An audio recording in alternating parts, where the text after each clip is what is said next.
CA inter exam में around 2.5 month बचे हैं एंड बहुत सारे स्टूडेंट के माइंड में एक ही चीज़ है कि यार कोई इन 2.5 मंथ के लिए ना रोड मैप दे दे कि कैसे चीज़ें करनी है, क्योंकि यार हमारी जो सिचुएशन है वो बहुत डिफरेंट है। या तो कुछ स्टूडेंट्स की क्लासेस कंप्लीट हो गई है, कुछ स्टूडेंट्स की थोड़ी बहुत क्लासेस बाकी है, कुछ स्टूडेंट्स की बहुत ज़्यादा क्लासेस बाकी है। तो ये प्लान कैसे करें पूरी स्टडी को।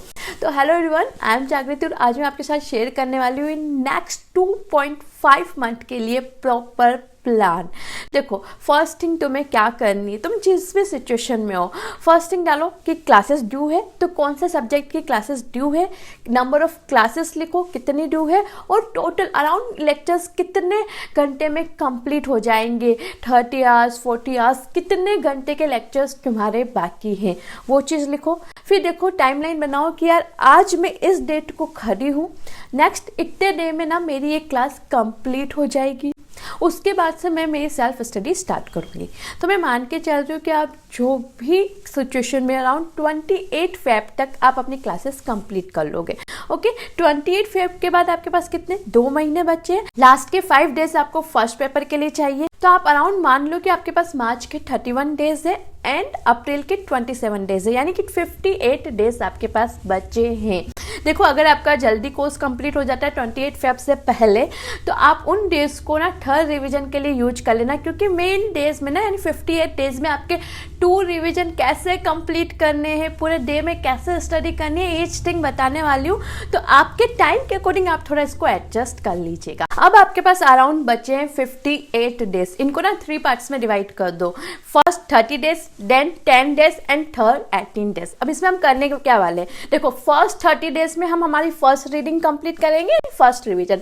नेक्स्ट 10 डेज में तुम क्या करोगे, एमटीपी आरटीपी जो इंपॉर्टेंट थिंग्स है ना उन सबको कवर करोगे एंड नेक्स्ट 18 डेज में तुम तुम्हारा सेकंड रिवीजन कंप्लीट करोगे। देखो, तुम फर्स्ट रीडिंग करोगे, फिर एमटीपी आरटीपी वगैरह देखोगे, उससे आइडिया हो जाएगा किस टाइप के क्वेश्चंस आएंगे। तो जब तुम तुम्हारा सेकंड रिवीजन स्टार्ट करोगे ना उन 18 डेज में, तो तुम्हें पता होगा इस पॉइंट से क्वेश्चंस बनते हैं, इस चैप्टर से इस टाइप के क्वेश्चंस बन रहे हैं, इस चैप्टर से कैस स्टडीज बन रही है, इस चैप्टर से एमसीक्यूज आ रहे हैं। तो तुम उस नजर से सेकंड रिवीजन करोगे ना तो ज्यादा इफेक्टिव होगा। देखो, ये जो मेरा प्लान है ना एक ग्रुप के लिए, अगर आप बहुत ग्रुप के लिए ट्राई कर रहे हो ना तो इन सारे डेज को आधे कर देना, या फिर जो 10 डेज का पीरियड है ना उसको थोड़ा सा कम कर देना। ओके, जो ये 30 डेज है ना उसको आपको क्या करना है, हर एक सब्जेक्ट को 10 डेज देना है।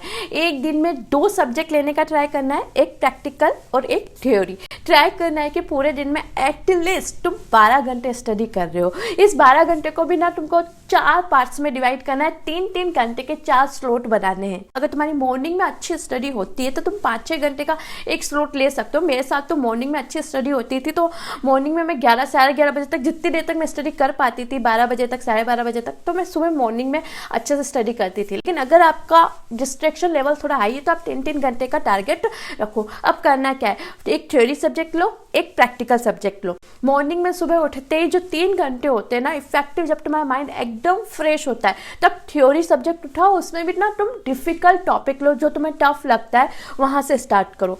फिर 3 घंटे स्टडी करने के बाद ब्रेक ले लो एक बड़ा, उसके बाद अगेन 3 घंटे का एक सेशन लगाओ। उसमें तुम्हें क्या करना है, प्रैक्टिकल सब्जेक्ट उठाना है। इसमें भी प्रैक्टिकल सब्जेक्ट के कॉन्सेप्ट तुम्हें रीड करने हैं, डिफिकल्ट टॉपिक्स तुम्हें लेने हैं, यानी कि जो ये 6 घंटे ना सुबह तुम्हें डिफिकल्ट चीज़ों पे देने हैं, नेक्स्ट 6 घंटे इजी टॉपिक्स को देने। अगेन प्रैक्टिकल सब्जेक्ट होने के बाद तुम्हें 3 घंटे का जो नेक्स्ट स्लॉट मिलेगा ना उसमें तुम्हें थ्योरी स्टडी करनी है, लेकिन ना इजी क्वेश्चंस लेने, या फिर तुम यहाँ पे क्वेश्चन एंड आंसर ले सकते हो, वो रीड करने। इन 3 आवर्स में ना तुम्हारी एनर्जी लेवल डाउन हो गया होगा, तो इजी टॉपिक होंगे ना तो तुम इजीली अच्छे से कर पाओगे।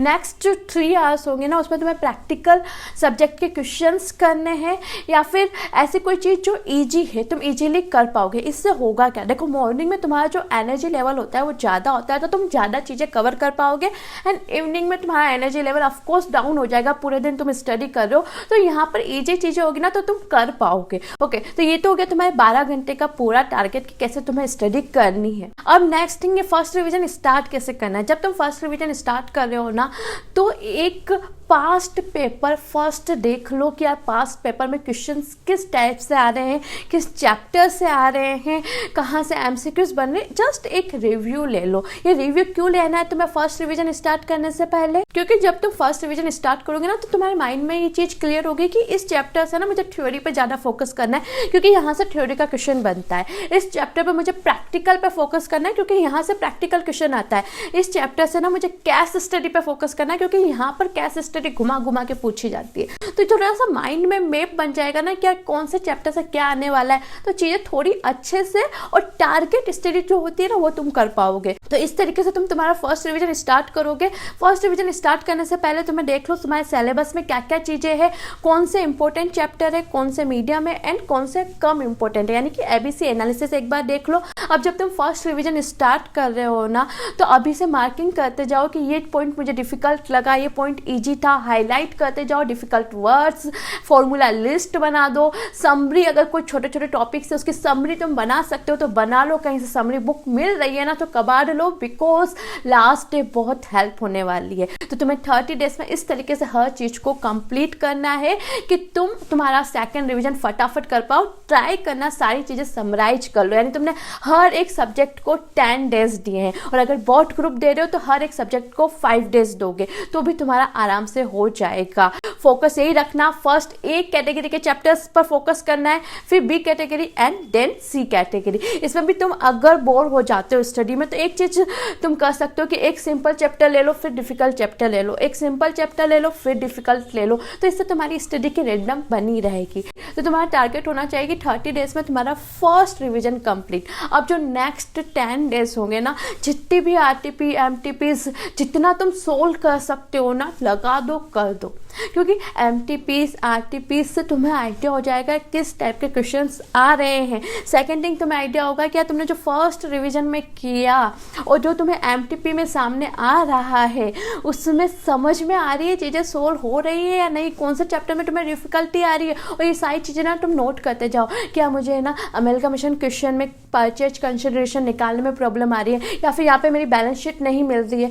अब जब तुम ये 10 डेज कंप्लीट कर लोगे तुम्हारे पास एक लिस्ट भी आ जाएगी कि इन चीज़ों में मुझे डिफिकल्टी आ रही है। तो नेक्स्ट 18 डेज, ठीक है, तो 18 डेज में अगर तुम फर्स्ट ग्रुप दे रहे हो तो हर एक सब्जेक्ट के लिए 6 डेज मिलेंगे और अगर तुम फोर्थ ग्रुप दे रहे हो तो हर एक सब्जेक्ट के लिए कितने दिन मिलेंगे, 3 दिन मिलेंगे। तो अब तुम्हारा सेकंड रिवीजन करने का तरीका क्या होगा, तुम पहले देखो किन किन पॉइंट्स में तुम्हें डिफिकल्टी आ रही है। जो 10 डेज में तुमने मार्क किया ना यार इस पॉइंट पे मुझे डिफिकल्टी आ रही, सबसे पहले वो सारे डाउट सोल्व करो, क्योंकि ना यहीं पे एग्जाम में जाके गलती करोगे। क्योंकि रिवीजन का मतलब ये नहीं होता हर चीज़ एक बार सारी फिर से देखो, रिवीजन का मतलब ये होता है कि जो भी तुम चीज़ें भूल रहे हो ना एक बार उसको रिवाइज कर लो। तो जहाँ पे तुम्हारी प्रॉब्लम आ रही है पहले उससे सॉर्ट आउट करो, फिर अपना रिवीजन स्टार्ट करो, सारी चीज़ें एक बार फटाफट से रिवाइज करने का ट्राई करो। अगर तुम सिंगल ग्रुप दे रहे हो तो आराम से 6 दिन में तुम्हारे सारी थ्योरी भी हो जाएगी, कॉन्सेप्ट भी अच्छे से हो जाएंगे, क्वेश्चन एंड आंसर भी हो जाएंगे। हाँ, फर्स्ट रिवीजन में ये चीज़ ध्यान में रखना कि एबीसी एनालिसिस कर लो क्वेश्चंस में, ताकि जब तुम सेकेंड रिवीजन पर आओ ना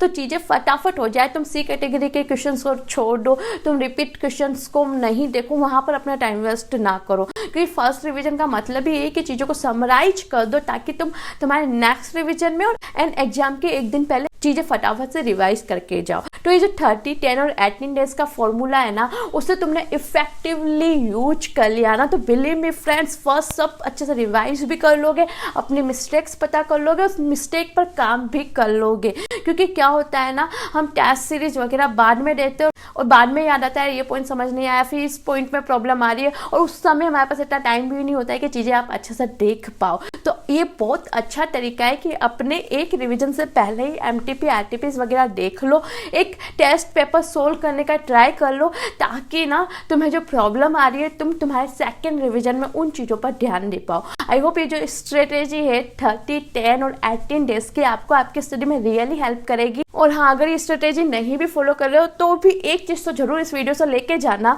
कि आज जो जो चीज़ें बाकी है ना मैं उसकी लिस्ट बना लूँ और मुझे ये चीज़ें करनी है। फॉर एग्जाम्पल तुम्हारे लॉ में इतने लेक्चर्स बाकी है, लॉ में मुझे 2 बार रिविजन करना है, लॉ में मुझे आरटीपी करनी है, एमटीपी करनी है। इसको ना तुम एक रिटर्न कॉपी में लिखो, डायरी में लिखो और जैसे जैसे वो चीज़ें होती जाए ना उसको क्रॉस करते जाओ। रियली फ्रेंड्स, जब आप क्रॉस करते हो ना चीज़ें कंप्लीट करने के बाद कि ये हो गया कट, ये हो गया कट, बहुत अलग लेवल की खुशी होती है। मुझे तो बहुत होती थी, इसलिए मैं टारगेट्स बना के उनको काटती थी। इट्स गिव मी सेटिस्फेक्शन कि नहीं मैं स्टडी कर रही हूँ।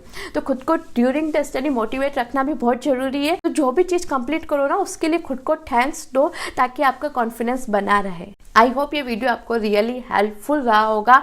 तो आज के वीडियो में इतना ही। बाय बाय, मिलते हैं ऐसे ही किसी दूसरे वीडियो के साथ।